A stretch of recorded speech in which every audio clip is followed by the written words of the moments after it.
welcome everyone to Tuesday Open House. It is our second attempt at a um, virtual program, and this time we're fortunate to be joined also by members from the Life Erickson event. And I see we have about almost 40 participants, so that's pretty good, and we're pleased about that. Um, I am going to make a few announcements, and then I will ask a couple people to do some additional things before we begin our program. Our next Tuesday Open House program will be November 10th. That will be the second Tuesday in November, and we will announce the program on our webpage and in the communicator.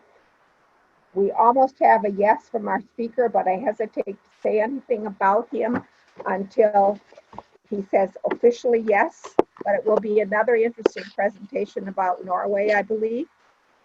And then another announcement I need to make is this afternoon we will be privileged to be able to see a very special program about that's being offered by Terje Mikhail Hasta Jorner. He is a very interesting person who's very knowledgeable about immigration. He's a former college professor and now is director of the Immigrant Museum in Norway. And he ran an international conference about Nordic whiteness and migration. And he has just launched his book that's based on that conference. And there were a number of speakers that presented, and they presented it from the Immigrant Museum in Norway. And the interesting thing is they presented at 6 o'clock at night, and we received it at 11 o'clock in the morning, Minneapolis time. So we need to know what happens with their videos when they do them on Norway time or our US time. And anyway, this will be this afternoon, and it will be on the Life web page. I believe I read that it will be 3 p.m., but it's also on the Immigrant Museum web page. So if you don't have a chance to see it off of the Life Erickson web page, you could see it off of the museum web page. The next thing I need to talk about is the fact that Tuesday Open House is really an outreach ministry from Mindekirken. And we are trying to offer some programs this year during the time that we must not meet in large groups. And so we're going to be having programs once a month, but also we are a program that always pays an honorarium to our speakers.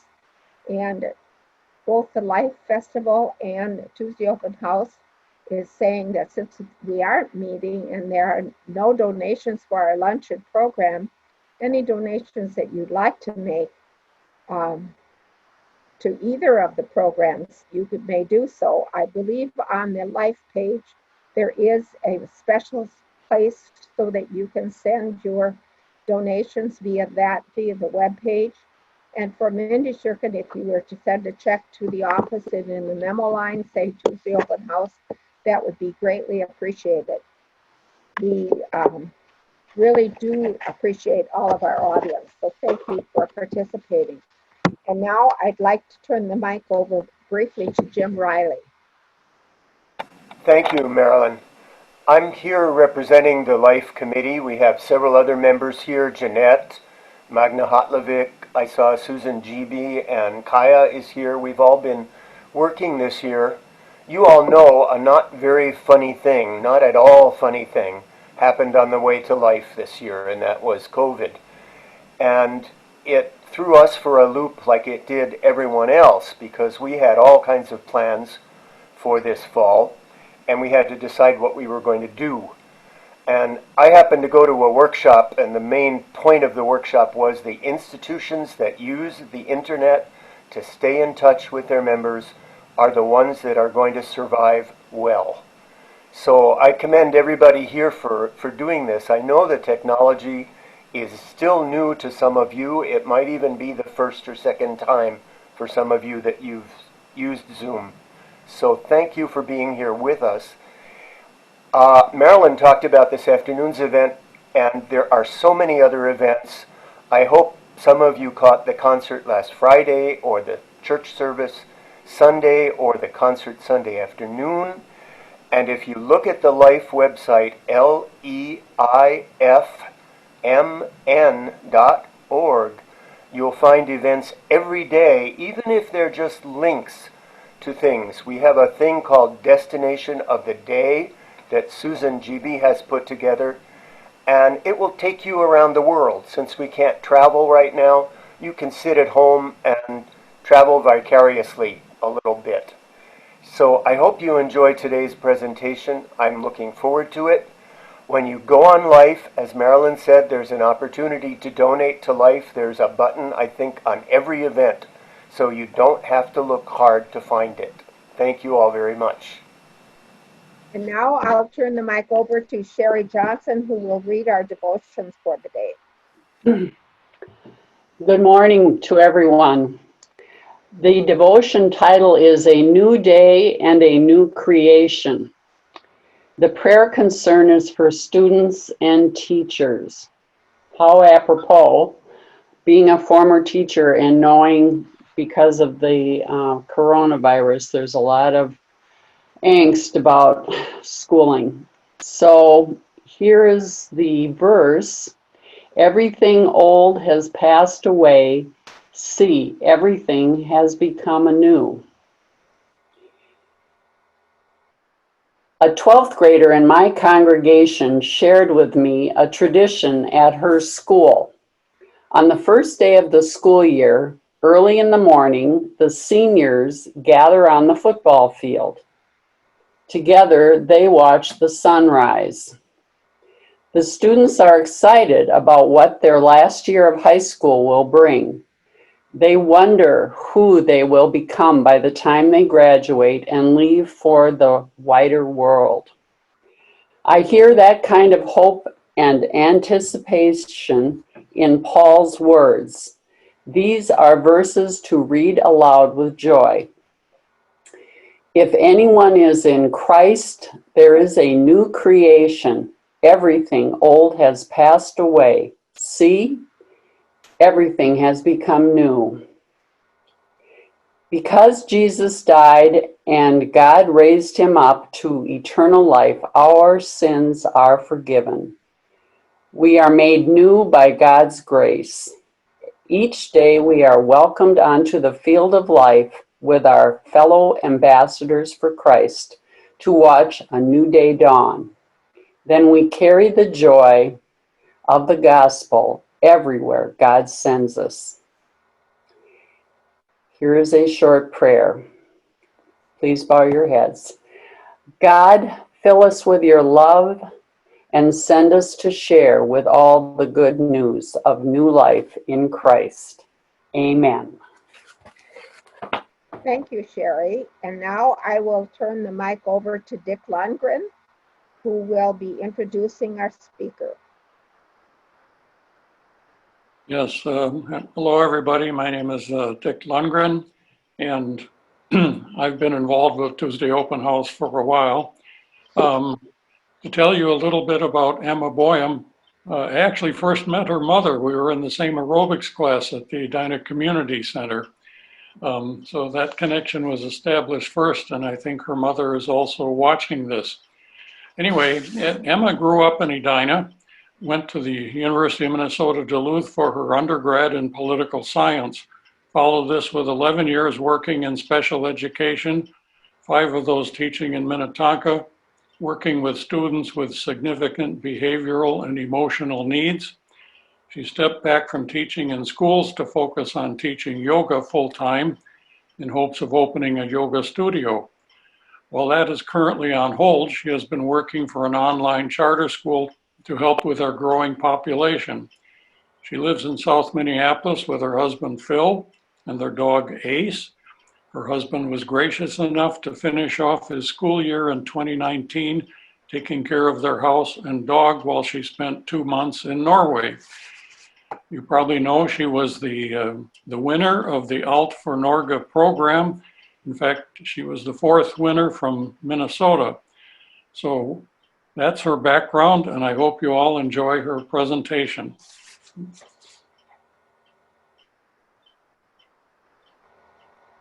Emma? Thank you. Thanks, Dick. Yeah, I'm excited to be here. This is my first official presentation, so we'll see how it goes. And thank you all for allowing me to do this and share my story a bit.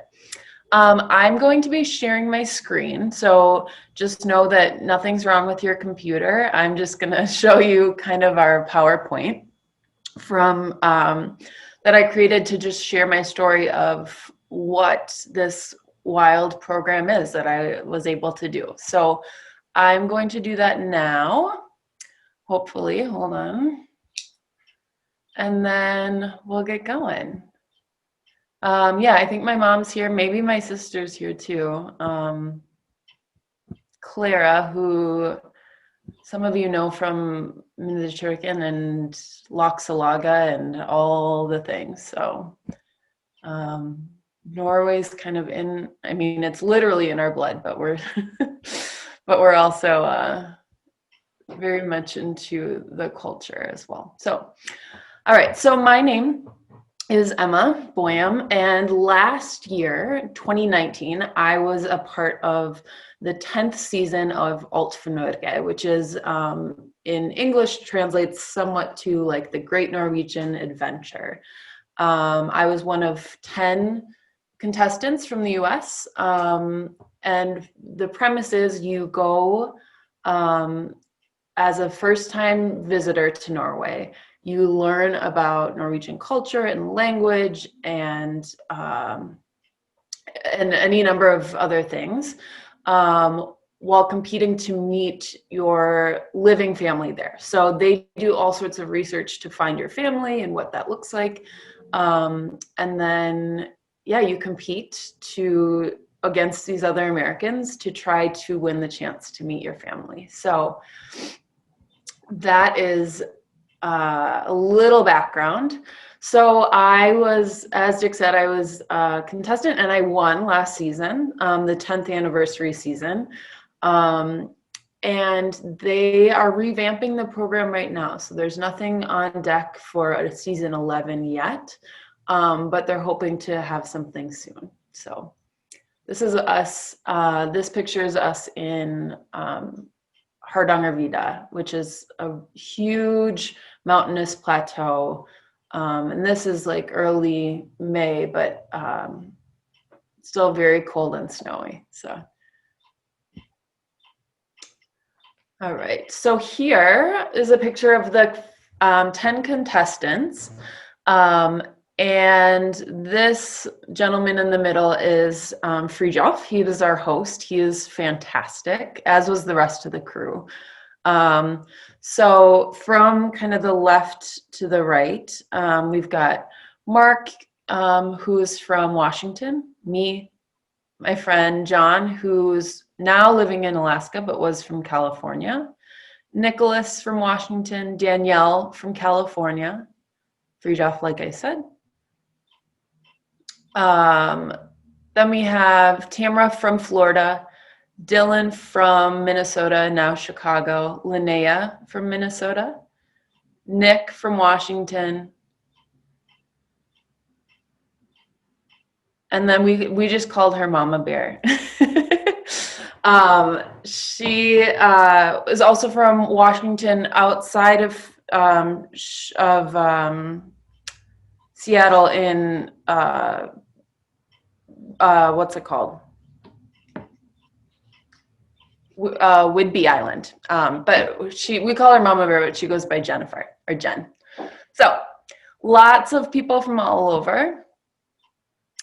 And one of the things that we kind of, and what Norwegians in general, and you may be familiar with this saying, ut på tur aldri sur, which is essentially translates to out on a trip, never sour. So that there's there's no reason to be in a bad mood when you can be in nature. And that was very much present when we were there.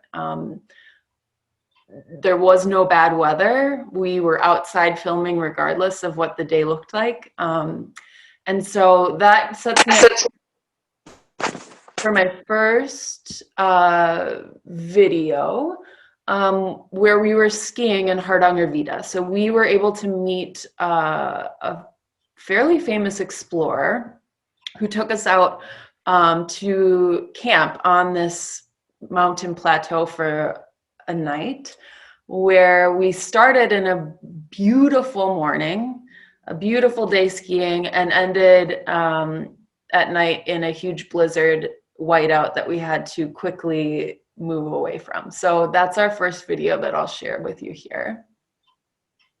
Are we ready? Yeah!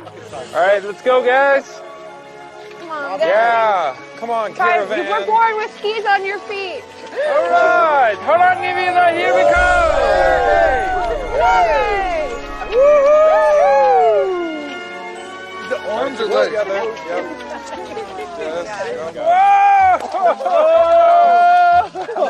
Whoa! To be on skis was pretty wild because it was my very first time ever skiing. We're good. Not only was I learning how to ski, but I was learning how to ski with like logs behind me. Get out in front of your skis. That. Whoa. Whoa. Oh no! Wait. I will help you. John fell, and so I went over to try and help him, and then I fell. Okay. And really could not get up. Oh no. I'm right behind you. So to get Linnea up, I decide to pull the back of her backpack. Use your leg. It was almost like the claw that grabs the toy out of the bin. Wait, okay. But it managed to work, and we got her up, and she kept on the adventure. So worked out pretty well for her. So in the background there, you saw his name is Alexander Game, and he has done all sorts of adventures. Antarctica, he's climbed all 7 summits. He was actually, his face was on the cross-country skis that I used. So we were in touch with some pretty incredible people there. So just kind of a background of what it looks like to be on a reality TV is very bizarre. Didn't know quite what to expect, but these are kind of the 4 types of days that we had. So our travel days, we had a big tour bus that we used that we had both cast and crew on, which is a gorgeous way to see Norway. You see a lot of those tour buses when you're there. But it was a nice chance for us to hang out as cast and crew, but then also just have some downtime. I did a lot of New York Times crosswords, and we listened to a lot of music. So the second kind of day that we had was our reality.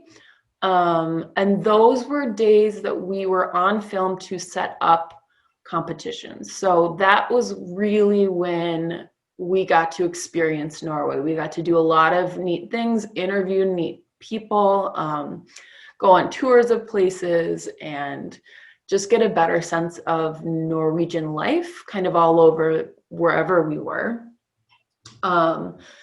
And that brought us then to our competition. So that was when we would have pretty much no sleep because we were very nervous. But all of the things that we did on reality days then were part of our competitions, which you'll kind of see coming up shortly. And then we would travel back usually to Oslo for a couple off days. We would typically tape 2 episodes at a time and then head back to Oslo for a couple days of rest, reset, and then head back out. So with that, there is I'll just kind of go through each of those sections a little bit. So this is a picture of me and Nicholas on the tour bus that we had. When I could wrangle people into playing cards with me, I would, but as you can see here, I played a lot of solitaire on my own. So yeah, it was a really cozy, comfy way to see the country. Those days were usually filled with a lot of excitement. A lot of gas stations, we'd stop and eat all the little candies that they had there, drink a lot of coffee. Like I said, there's gorgeous views. And then they'd always film us trying to guess what we were going to be doing next. And we never got it right because there was never a way to be able to even fathom kind of the adventures that we were on. So we always tried, but we always looked like fools when we would guess, because there's no way to be able to guess what you could do in Norway. Just like that with the reality pieces of it, like I said, famous Norwegians helping us Americans learn as much as we could, as fast as we could. There were people that we met for 17. Mai in Oslo. There were people that we met a resistor from World War II. He's 96. His name is Jens. We got to chat with him for a couple hours during our World War II episode. And so they really kind of cultivated this experience that I would never be able to do on my own, which was really, really special.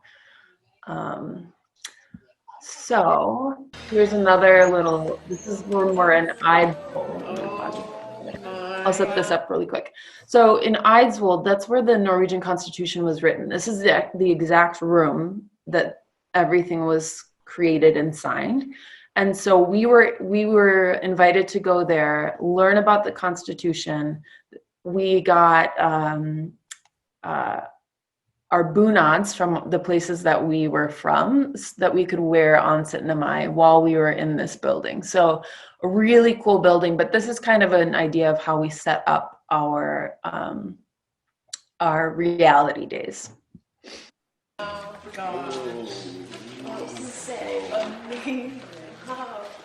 Wow. So now we know what traditional badminton attire looked like. Oh, yeah. So this is look. The governor of Norway announced that he would gather a constituent assembly to write a constitution declaring Norway an independent nation after 434 years in union with Denmark. Wow, that just gave me goosebumps. This one right here, I think it's this one. It says, according to written memoirs, the painting of the naked goddess Venus was supposedly a source of entertaining for the men sitting along the opposite side of the room. I am quite entertained by this. Are you entertained? So just kind of a good sense of things that we did, pieces of information that we had to memorize in order to hopefully not go home the next competition. So a lot of facts, a lot of writing down things and study nights and all of this. Maybe me more than other people, but I'm a competitive person. So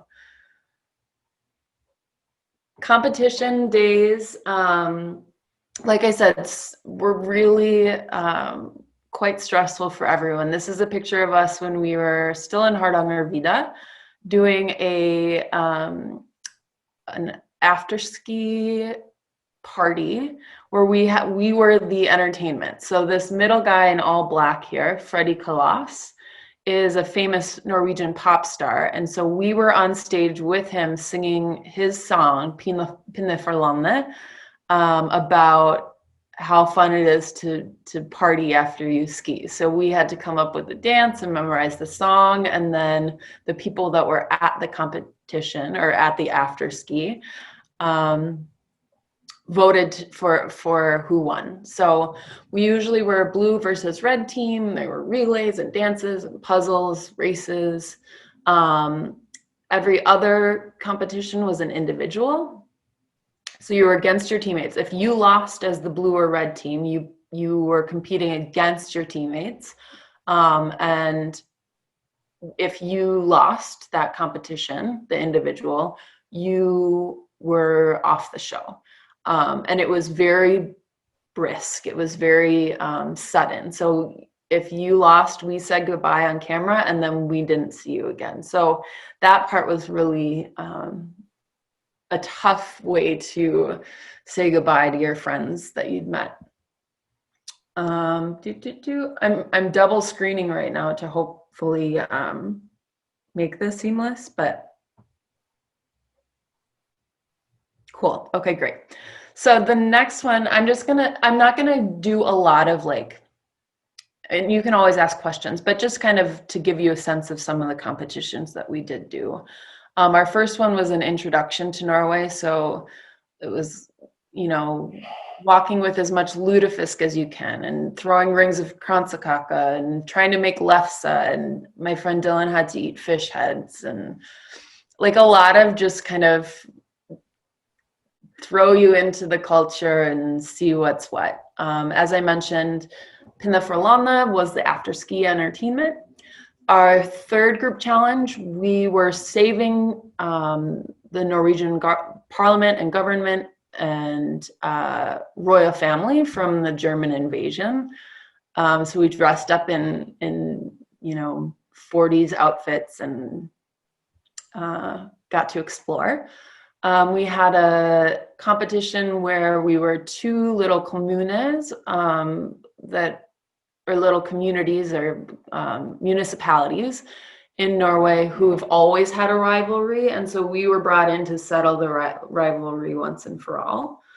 And then it went to the semifinals. We were all against each other. There were 5 of us left and it was every person for themselves. So the next video I'm gonna play is just a quick one, just giving you a sense of what some of these competitions looked like if you're not familiar with the show.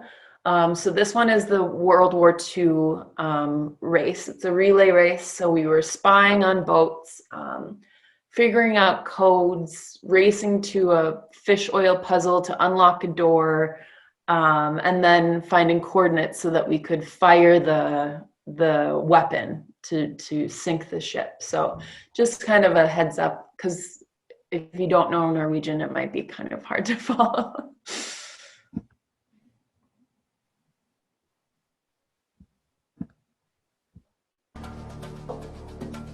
Tyskernes okkupasjon av Norge varte I 5 lange år. Men allerede etter noen få dager så har våre norsk-amerikanske venner fått nok.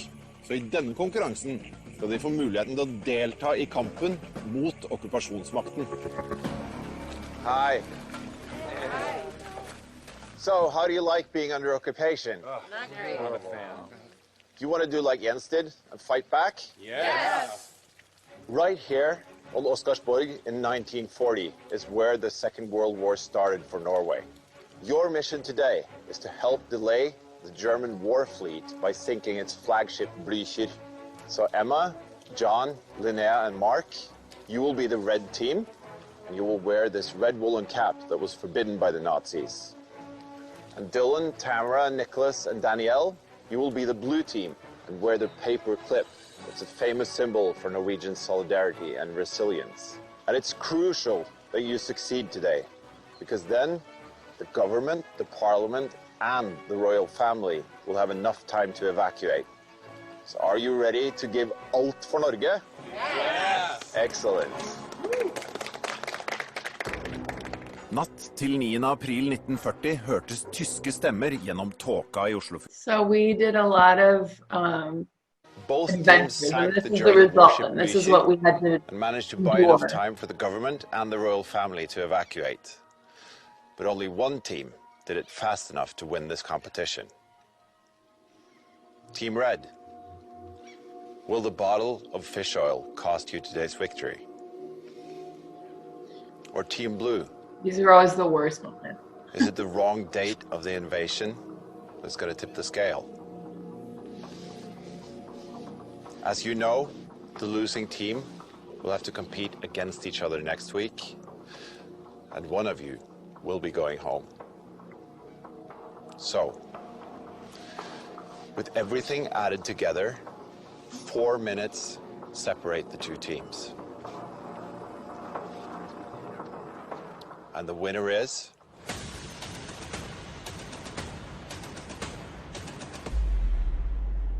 Team Red. Congratulations.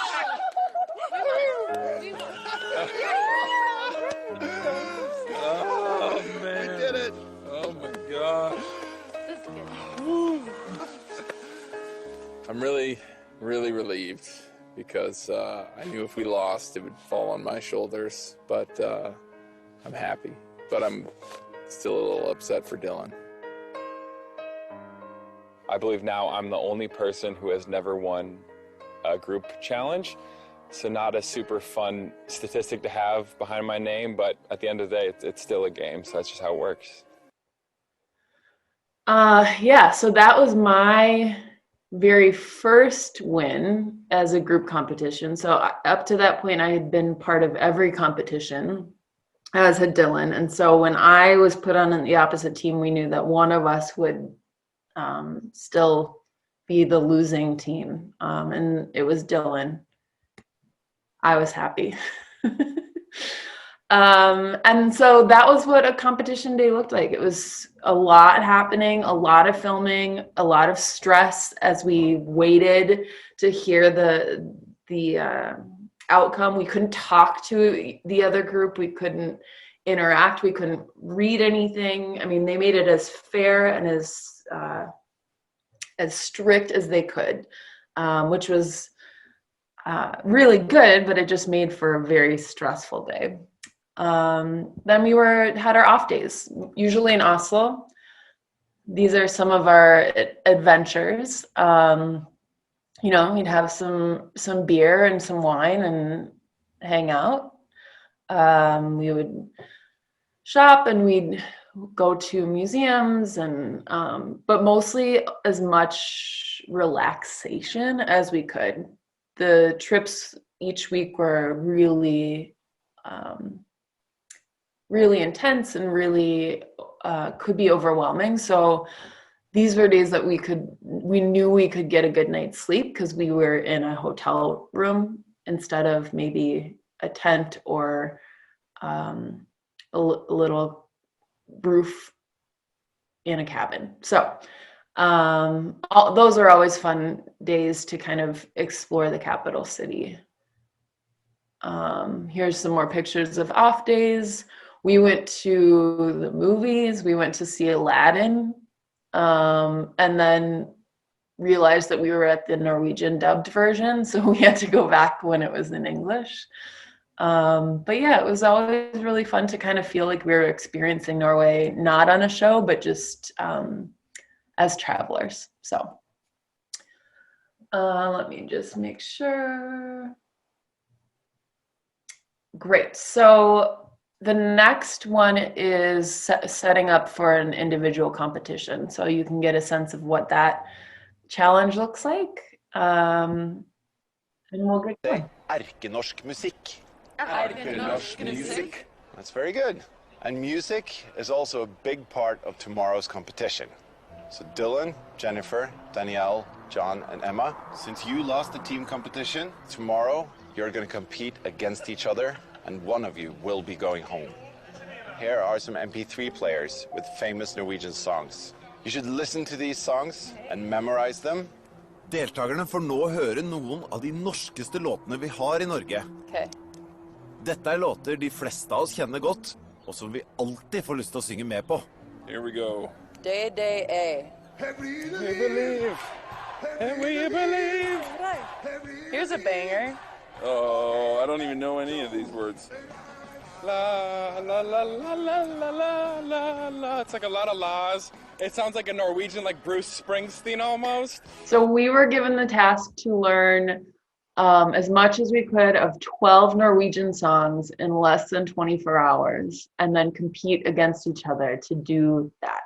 So we were, Dylan, the one who's on screen right now, and I were up like our lives depended on it, like 3 a.m. in the hotel lobby with our MP3 players, writing notes and really trying not to go home. But then, as always, that they did in competition day, they threw a bit of a wrench in the competition that we didn't know about until we showed up that day. So this is a little clip of what competition day looks like, and one of the times that I was almost eliminated.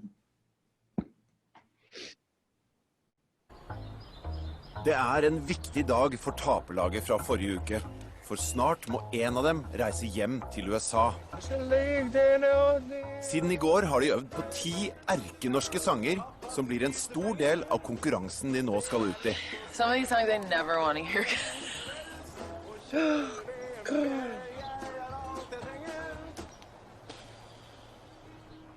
The difficulty level for me on this is like, out of 10, it's kind of a 20. Let us swing to the Mr. All Control. It's very overwhelming to try to learn so many songs in Norwegian. After having a day like yesterday, I would be really sad to go. It's just been the most incredible, breathtaking experience that I've had in my life. I've learned so much. I've met so many wonderful people, and it doesn't feel like it should be over yet. Men for å unngå at eventyret slutter her, må deltakerne kappes om å få synge ferdig låtene de har lært. Den som når mikrofonen først får lov til å synge, nesten som I Bit for bit. Men på veien mot mikrofonen, så må de som barna på 17. mai ha en ballong mellom beina, mens de balanserer en potet på en skje. Oh, shit. This is so ridiculous.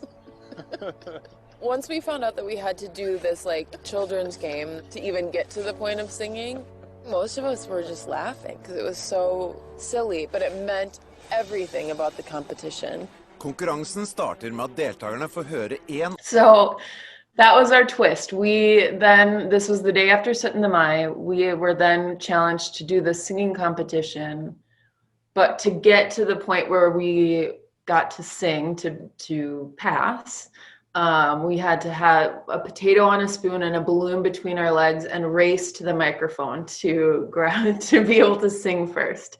So it was like, you know, we look silly, but it's like it's this or you go home. So you're trying your best in this whole thing. And by the end, it was just me against Jen in the red jacket here, or Mama here. It was going to be just me or Jen. I did a lot of crying. It was really hard. One of you will have to leave Alt for Norge today. You ready for the next song? Yep.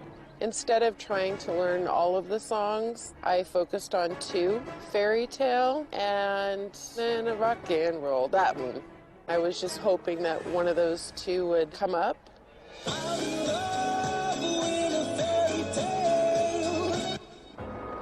I knew all the words to that one, but I definitely wouldn't make it on speed. The only chance that I would have is if Emma either dropped her potato or if she didn't remember the lyrics. And I swear a lot. Sorry. I'm in love with a fairy tale, even though it hurts. Emma? Yeah. That's correct. But Emma, you still have to answer the question. Okay. What was the name of the goddess in the painting that some of Eidsvoll-mennene stared at for entertainment? Venus. Emma, you're safe.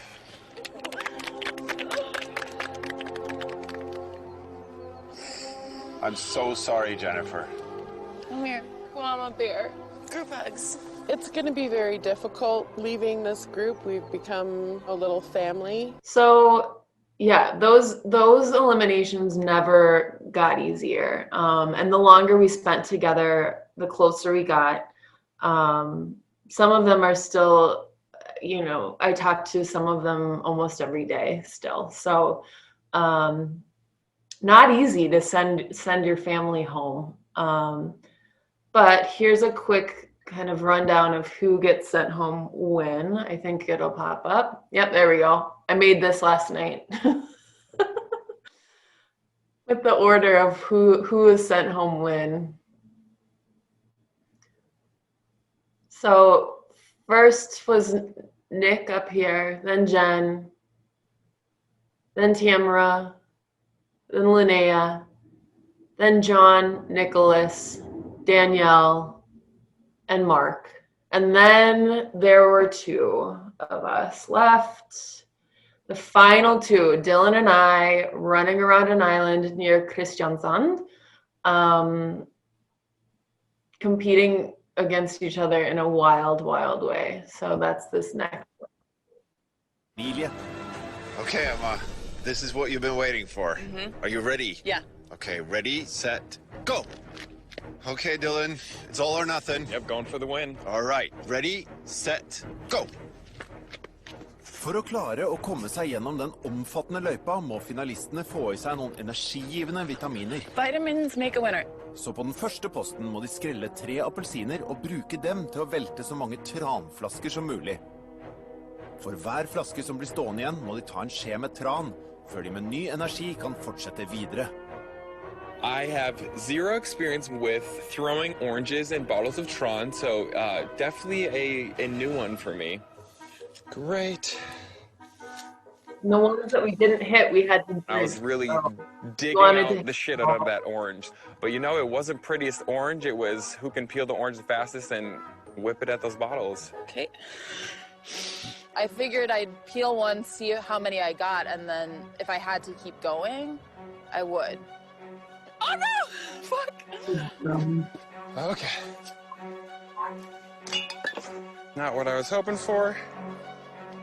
Oh, fuck! Oh my god. Fuck. Get what I'm taking for. Did we were able to fish More.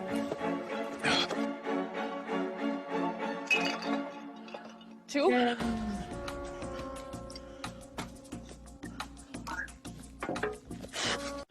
Ivor's confirmation wasn't held in Vrigdeskirke. Ivor's confirmation was held in Doverskirke. Ivor's confirmation was held in Doverskirke. Iver's confirmation was held in Dovrakirke. During confirmation, you need to be beslik hitter your belief in God. You need to prove. You need to prove. You need to prove.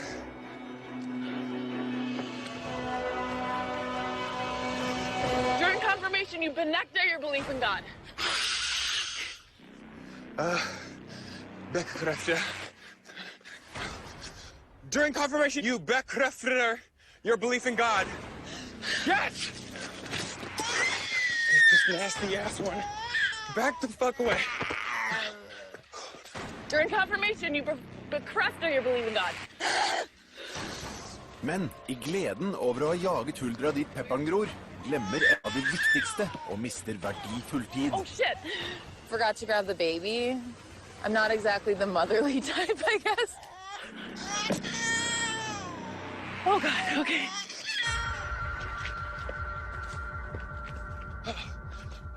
The map was my least favorite. I just was trying to go as quickly as I could.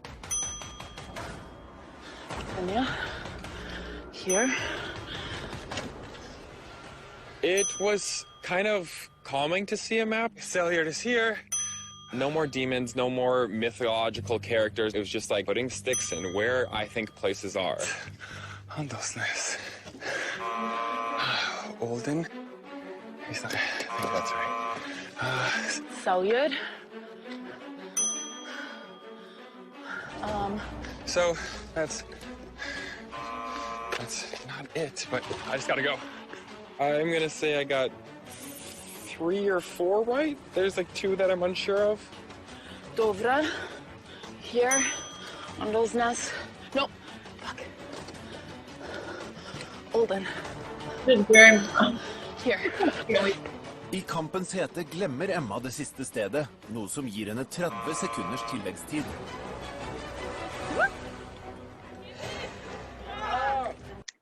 So as you can see, super intense. We're running truly as fast as we could. It was very tough. This last section, these kids were walking on top of this island with all of the lyrics to the national anthem that we had to then put them all in order and sing it. And once we were done singing the national anthem, our time was up. So they really threw it all at us for the last competition, and this is how it ends. So if people have questions, please note them in the chat box. We have a few, and Dick Lundgren will be reading them for Emma to answer them. Thank you, Emma. That was an interesting presentation. Yeah. Emma and Dylan, this competition was a kind of speed journey through your Norwegian adventure. Yeah. So then it makes sense that you had to scare away fairy tale creatures, drink things that you'd never drink, solve puzzles, run, sing, and yell Norwegian words out loud. And Emma, Yeah. you're not a very good thrower. You almost had to drink 15 tablespoons of tran. And Dylan, it's a good thing that the national anthem was about the lyrics and not the melody, because you sang what sounded like a Christmas song. But even though this might seem like just fun and games, I know how important it is to you. You've fought for a long time to be where you are now. And today is about so much more than just a competition. It's about friendship, belonging, history, and culture. And above all, it is about family. I am really, really, really hoping this goes my way today. It would mean like the freaking world to me. Just to like come so close and have something like that taken from me would just, because I'm not just doing this for myself. I'm like doing this for my whole family, and just, God, it would suck so much. I really want this. You just think about having a family waiting for you, knowing that I can return to the place that I started. This whole adventure it would mean a lot. So the winner of the 10-year anniversary of Alt for Norge, who will finally get to meet their family, is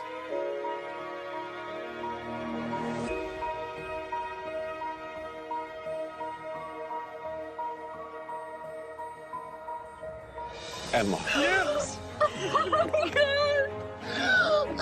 A lot of crying. I love you. Thank you so much. Congratulations. You deserve every bit of this. I won Alt for Norge! I'm so happy. I can't believe it. I can't believe it. And you get to put the perfect bow to this adventure. This is how it is always meant to be. Oh my God. I'm so thankful to have this opportunity to meet my family that I wouldn't have otherwise. So I'm overwhelmed. So I won, which meant that I got to go back to the family farm that we stayed at in the first episode, in Olden, which is on Nordfjord, Sognefjordene area of Norway, if you're familiar. A gorgeous, gorgeous family farm that is still in the family.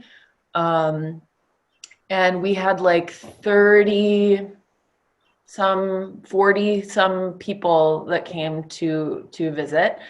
So this last clip is me meeting my family, and then that'll be it.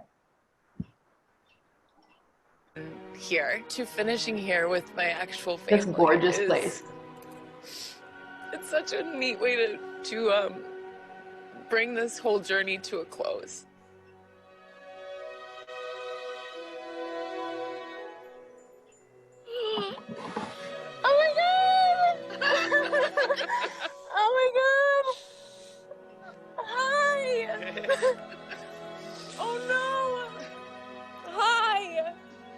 moment I saw my family on the dock, my stomach dropped to the floor and my heart came up in my throat. To have them be able to be part of this experience and meet some of the people that I want them to know is, I feel very lucky. Emma. Yeah. Hi, guys. Hey. Hi. Should we go meet your Norwegian family? Yeah. All Let's right. do it. Let's do it. It looks beautiful. It was so cold that day. I couldn't even believe it. Hi! Hi, everybody! Oh. Emma. Hi. This is your Norwegian family. Yay! Go say hi. Hi, everybody. Oh, thank you. Thank you. Hi, look at us for a minute. I was a bit in shock to see so many people waving flags. They're in the same bunad as I am, all with big smiles. And then it was like, here they are. Like, go, this is what you've been working for. There's so many of you. Oh my gosh, it's so cool. To be here and to be able to give them a hug. I'm very proud of myself and very happy that I have been able to do this for everybody.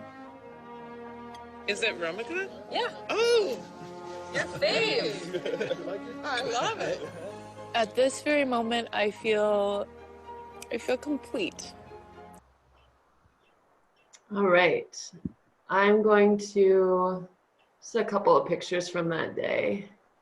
And this is a picture of everybody at the farm. So that was my last big hurrah in Norway, which was pretty incredible. So I'll stop my sharing now. And if there are questions or you're curious about anything, let's see. Yes, there were several questions posted. The first one, which got answered right away by two responders, was what month the filming took place. And of course, you were in Oslo for 17. Mai, so it was the month of May. Yeah, May and June. We were filming May and June of 2019. Okay, thank you. Second question from Nancy Olson. Was your family on standby to get there right away after you won? How many days after did you meet? So from my understanding, once there were 3 of us in the finals and then the last 2 of us, Dylan and myself, our families had to be ready with passports and ready to go. We had some travel days kind of in between, but there were once they knew that I won, it was about 3 days in between that and when they were on a plane to come meet me, as well as then the family that was there, the Norwegian family, same thing. They had to just kind of be ready to greet us in a few days, but they had a little bit longer. I think it was closer to a week of prep time to get everybody together. But yeah, it was just like, we're going to call you and it's going to be yes or no. And hopefully for your sake, it's yeah, get on a plane or get the farm ready. Okay, the next question from Renessa Jessup. Did you have any knowledge of Norwegian language before you were on the show? Were the contestants required to learn any Norwegian? So my experience, I went to Skufjorden, which is a Norwegian language village in near Bemidji. Growing up, I went for I think 6 summers. So I had some base knowledge of Norwegian, which was more than actually most everybody that was on the show with me, as well as then my sister. taught the language program at Mindekirken, and I did that for a couple of semesters as well. So I had more recent experience. They did not want anyone to be like fluent. You could not have gone to Norway before. But my kind of cursory knowledge of Norwegian was fine, and in the end helped me. All the singing of the national anthem every day at Skufjorden Norwegian camp, it was like in the back of my brain. I knew that song very well. So, and we did learn a bit while we were there. There was some language challenges, but they weren't expecting us to learn like, overnight any of the language. So. Okay, thank you. Next from Sherry Johnson. She says, beautiful family, exclamation point. How many generations back to Norway? Like when did they come to America? So my family, it was my, I want to get it right, great-great-grandfather, Anders Solheim, who immigrated in very late 1800s and had my great-grandma Alida here. And so when I met people there, they were my fifth cousins. And some that I had never been in contact with most of them. There was one in particular, one family member that had come to Minnesota to visit when I was much, much younger. But otherwise, they were all brand new to me, and now all like Facebook friends, and so we get to communicate still. Okay, next from Carol Whitty. Did the participants have to fly home immediately after losing, or were they able to stay a while in Norway? So they had some people that in the past didn't want to leave, so they were pretty strict about what that looked like. So we had kind of caretakers, we called them the mamas, and once somebody got eliminated, one of the mamas was responsible for bringing them back to Oslo.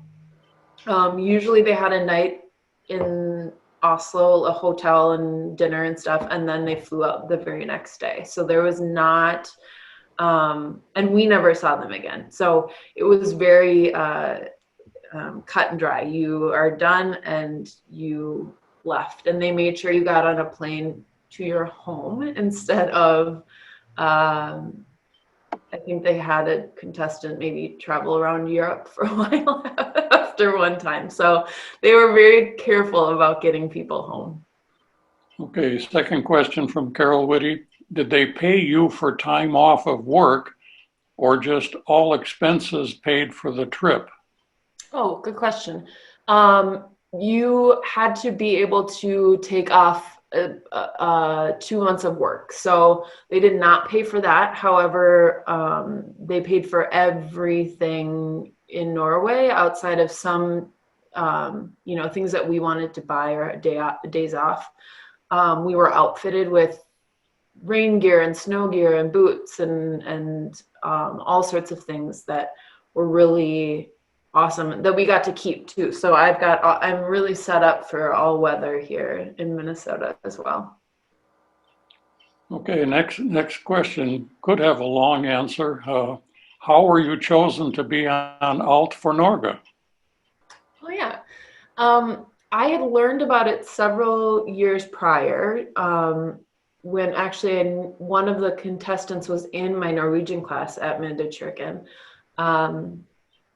And at that time I was teaching in special ed and knew that I wasn't going to be able to take the month of May off.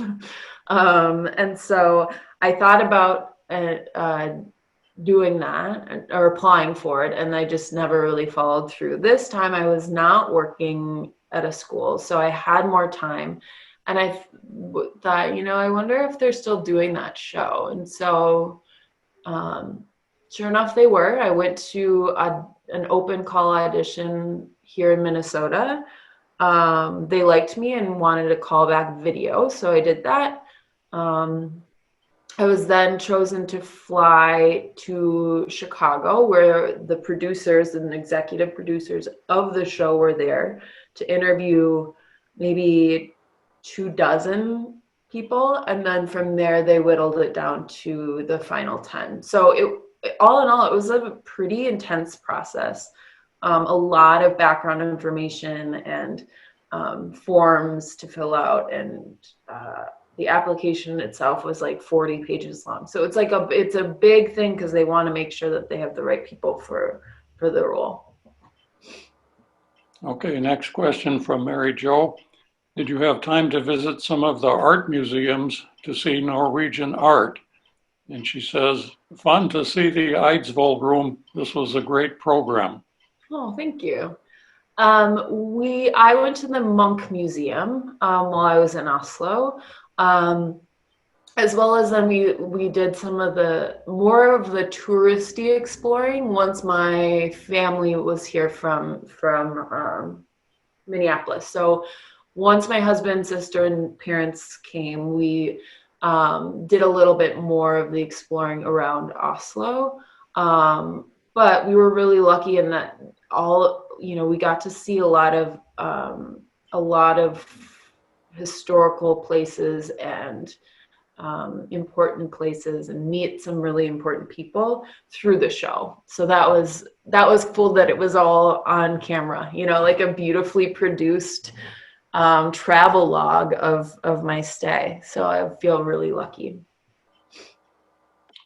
Okay, from Suzanne, on the lifemn.org website, there's a link to the TV Norge program Out for Norge under Destinations of the Day. Emma's is season 10. Enjoy. Oh, cool. I had no idea. That's great. I had one question. I've been several times to Europe, and changing over to the 6 or 7 hours time difference is never easy for me. Did you switch right away, or did you find yourself wanting to conk out in the middle of the afternoon? There was a lot of adrenaline. It just so happened we all met in New York before, so we could all travel together. But it was, if you remember, there was a SAS airline strike as we were trying to do all of this. So our travel time, we had to split into 2 groups. Some of us flew to Copenhagen, the others flew to Istanbul, and then we converged in Norway. And I think after 10 years, they got pretty good at how to schedule efficiently, but not overwhelm us. So once we landed in Norway, we had a solid 2 or 3 days to get acclimated outside of Oslo before we started filming kind of our promos and some of those things. So they were good about giving us enough time that we didn't feel like, how do I seem energetic when I want to be sleeping? a lot of adrenaline too. You're just ready to go because you have you want to make the most of it. There's no other questions, but I thought of one quick one. Did you fly Iceland Air? On the way over there, we ended up flying, I want to say, because of the strike, it was like scramble to get us on. So the few of us that flew to Copenhagen, I think we flew Air Italia, maybe, to get to Copenhagen. And then from there, I don't even know what. But once we were in Norway, we did take a few flights, but mostly by bus, unless it was a really far flight, then we would fly, because we went up above the Arctic Circle for a couple episodes, and so that would, some places it didn't make sense to fly. There's still no more questions, but I thought of another one. Did you have cloudberries? The what? Did you have cloudberries? Oh, cloudberries. We didn't have any while we were there. We did a lot of the traditional meals and things and challenges, but we did lutefisk, and we did pinnekjøtt, and we did lefse and vaffeler and all that, but I don't recall that we did ever have any cloudberries. Not to say that they weren't there. We had strawberries that were really good by the end. They were in season there, so we had some really great strawberries. What about lingonberries? Did you see any growing? Not where we were in particular. We didn't see, although I'm familiar kind of with both, just being a Norwegian Minnesotan. It's probably too early in the season. Mm-hmm. Well, now there's a couple other questions. From Nancy Olson, did you get to many areas in Norway? Which was your favorite? That's tough. It's such a unique place because there's so many different kinds of landscapes. So I liked different places for very different reasons. One memory that in particular that was lovely, we went to an island called Senja, above the Arctic Circle. And this tiny island off of it called Husøy, which means house island. And there was maybe 200 people that lived on this tiny island. It was all fisheries. And we got to see the midnight sun. So that to me was a really special place. To see the midnight sun over the ocean was really incredible. And then the Sognefjordene area where my family farm is like exactly kind of what you picture when you see Norway, the fjords, and there's glacier lakes up top, and beautiful little villages tucked into the hillside, and that to me was pretty stunning. Okay, a couple more questions popped in from Carol Whitty. Did they fly all your American family over to Norway? They did. So originally it was just supposed to be my husband and my parents. My sister lived in Norway for a year about 20 years ago, 21 years now. And so when they found out I won, my sister bought a ticket anyway.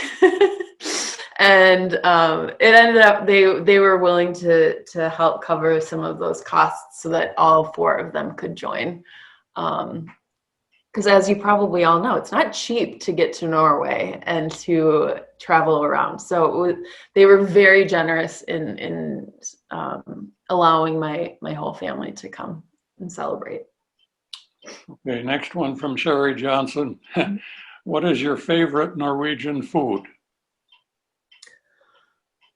Oh, I'm not a meat eater, so that is not something that I enjoyed while I was there during challenges, that if I had to eat it, I choked it down. But I mean, if I'm gonna, I think lefse is my favorite. My mom and I make it every year, and it just is just like a really simple, wonderful treat that reminds me of Norway. Okay, from Arne Teigland, has this program been recorded and will it be available online? I know that there are some ways to access it. We get special access through the studio, through the production company. You can find previous seasons on YouTube if you search through YouTube. It sounds like there's some on lifemn.org. There's going to be a way to look at some of them. But yeah, if you search Alt for Norge, you can usually pull up at least a few episodes if you Google it. Okay. Recorded, just so you know. From Edward, are you related to the Boyums of Renville County, Minnesota?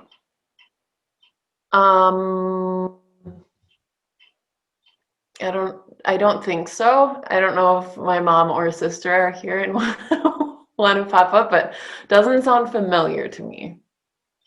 It's more common of a name than people think. Yeah, not that we're aware of. Yeah. Maybe somewhere down the line, but hi, Clara.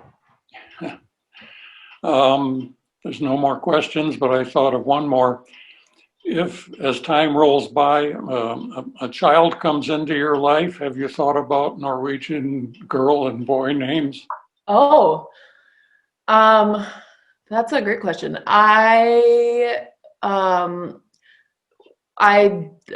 My sister and I have fought over a few names over time, but usually ones that were interested in our family names. So whenever there was a great family name, we kind of hung on to them.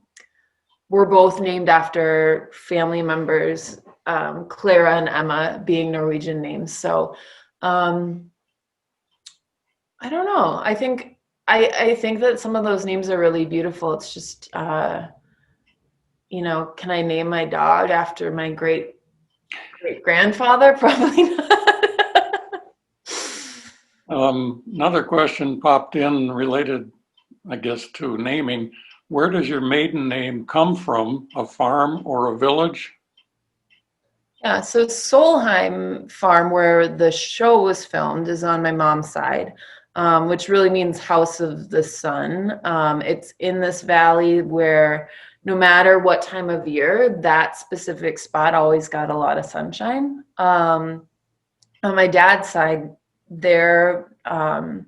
his family is from a village not very far away. It's like over just one kind of mountain crest from the same farm. And that little area was called Boyum. So that's where that name comes from in particular. Well, thank you very much. There's no more questions posted, so I'll turn the mic back to Jeanette or Marilyn. Great. First, thank you for being here and asking all the questions. And also, I'd like to ask if Jim Wiley wants to say anything before we say thank you to Emma and thank you for all of our participants. Jim, do you want to say anything or just close out for the Life Festival? Okay, thank you all for coming, and we will hopefully see some of you at our next program for Tuesday Open House on November 10th. Thank you for having me. Thank you so much. Yeah, of course. Take care. Yeah, you too. Thanks much. This has been recorded, so eventually it will be available probably on the Life site and maybe Minnesota as well. May I pop in here? A couple more questions did pop in. Do you know if there will be additional seasons of Alt for Norge? I think you mentioned that it's in the works. Yeah, so they put it on hold for now. It's a really expensive show to run, to host all of us gallivanting across Norway. And they love doing it, but they're just trying to rework it in a different way. So they put it on hold for now. And we're getting little updates here and there, but hoping to have kind of a new format set up within the next year or two to keep it going, because it's people that watch it over there like really love it, and it's a wonderful way for us to kind of learn more about the heritage there. So fingers crossed something will come up soon, but nothing that I know of yet.